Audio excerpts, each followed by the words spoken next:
And what I want to cover here is the final expense panel. I want to quickly differentiate the difference between mortgage protection and final expense. That what I need to understand is that mortgage protection doesn't mean always younger, but typically working people, younger, probably 30s into their early 50s. Obviously, this is senior mortgages, but we're talking about the majority. And they're working class people working at a job, coming home from work, kind of a different ballgame. The mindset of a senior citizen, someone who's 55 plus, 60 plus, which is most of the market, 60 plus, generally retired on their way out. Okay, lived a life, and they know they're gonna die. So a lot of life left, looking to enjoy the fruits of their life, and very much conversationalist, lived a lot of life, been through a lot. They're not that. I mean, my experience is they're not so interested in the conversation. The number one thing about final expenses, they want to make sure they're not getting hosed or robbed. That's the biggest concern, is that they're going to get sold. Your job is to serve them. So my thing is with final expense insurance is my mindset around final expenses. These people, I love the agents who love final expense because they think they're so cuddly wetly. They think they're just this old tea and crumpet family that they just can't wait to get around the fire with, but they're gonna chum it up. There's no money. Zero. What you understand is these people, more than any people, understand they don't want to waste their time. They don't want to dance. They're not looking to do this nice little dance. They're looking to get down to business. So I promise you, if you treat it this way, you're going to. So it's not mortgage where there's a lot of conversation. It's let's get down to business. So they're very much looking for the truth, not a fact. You want to build credibility and trust with the senior market, tell them the truth. I know that sounds really basic, like we should say the truth at all times. No. Here's what you need to understand. The senior market needs the truth. Not only do they need the truth, they need it brutally honest. You win the senior market with the brutally honest truth. There's no two ways about it. And the faster you understand that, the faster you can do well in the final expense market. Do I think people are $7,000 a week selling just final expense? Absolutely. I've been doing it a lot for a huge portion of my career. Final expense, the leads are the easiest to get. You can get them in the most abundance. You can get 20 to 25 leads in a week for final expense. I love final expense. There's more people turning 50 to 85 than there are people filling out mortgage protection cards, with all due respect. So I'm a big proponent of final expense for a lot of reasons. And when we talk about the in-home, let's just get to it. I don't go anywhere. Okay, so I go to the house, I got my bag in my hand, I got the screen open at their screen, okay, and I'm holding the screen open, and I'm about 6 inches from the door, because I don't want a whole lot of separation. Hi, my name is Mark, from the Benefit Center. I'm here about the appointment for the insurance. I don't want to waste any time. Now, you start dancing around what the Benefit Center is and what benefits are, and blah, blah, you lose them because they're looking to be sold. And when I say they're looking to be sold, they're watching to see if you're going to be the one that's going to sell it. They don't want to be sold, but they're watching intently to see if you're going to be the salesperson. I'm not the salesperson. I'm the guy who's coming to make sure that we're covering what they want. And they know it's life insurance. So I don't play this game of, matter of fact, the moment I get past the door, I'm done with benefits. I think it's a very soft way on the phone. I think it's a very soft way at the door to get in. And then as soon as I'm done with that, I'm done. They say, what benefits? You say, hey, Mark, me from the benefits center. What benefits? This is about the life insurance. Immediately, I don't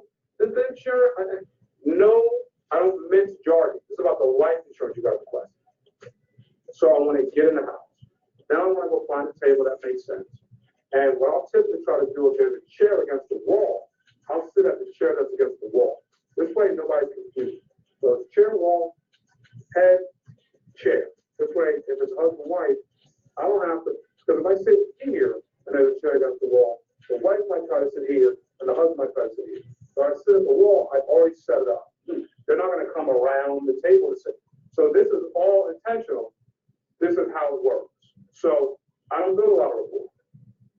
Bob, the number one, I'm assuming the reason why you filled this out was to make sure God, if anything ever happened to you, that everything's taken care of, correct? Now, happened to you, God forbid you died, anything happened to you, that everything's taken care of. Is that correct? 98% of the time, yes. Because it's very presumptive. The next question, I ask these questions in a series, so the first 3 minutes of my in-home are one compliment, takes 30 seconds, and you fill this out with God, there's something about you. That this is taken care of, is that correct? Yes, okay, great. Who's the number one person who's going to be picked up the pieces when you die? I love the phraseology, there's a lot of psychology there.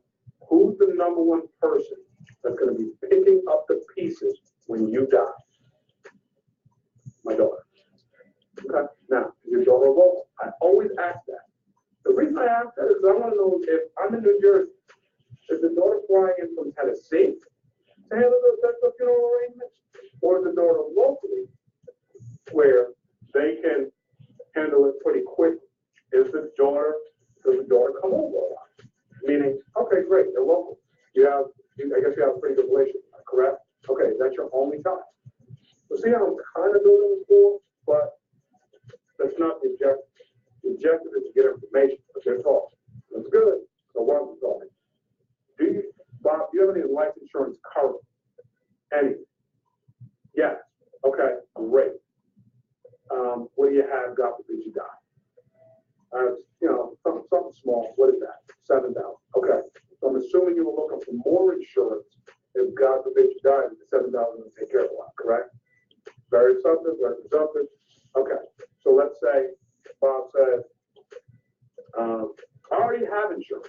That's a big one that they use, whether it's at the door or at the table. I already have insurance. Great, Bob. Perfect. 98% of the people that we meet actually do. Our job typically is we save about 88% of the people that we work with, we save the money, or we help them get more coverage. So I'm assuming you're in the market for one of those. You're saving money or more coverage. Typically, you have to save money, correct, Bob? I'm very upset. No one's going to stymie me for no reason ever, because I've seen too many people. And what I want to do here is effectively communicate that to you so they'll never stymie you either. Okay? So if you have any other life insurance, yes, great. The next question I'm going to ask is how much is it? But once I find out how much it is, I don't care what they say. 7,000, 25,000, 200,000. The next question I ask is, when does the policy end? Very intentional. Why? Because I want to make sure that they understand, that I understand that policies do end. What does that mean? It makes them think. Now, if I say it's a term or whole life, I ruin it. Because they can say whole life, the conversation ends. I don't have any leverage. If I say, when does the policy end? They have to think about it. Because generally, people don't know what they have for life insurance. So if they think about it, that stutter allows me to get the policy out with no tricks.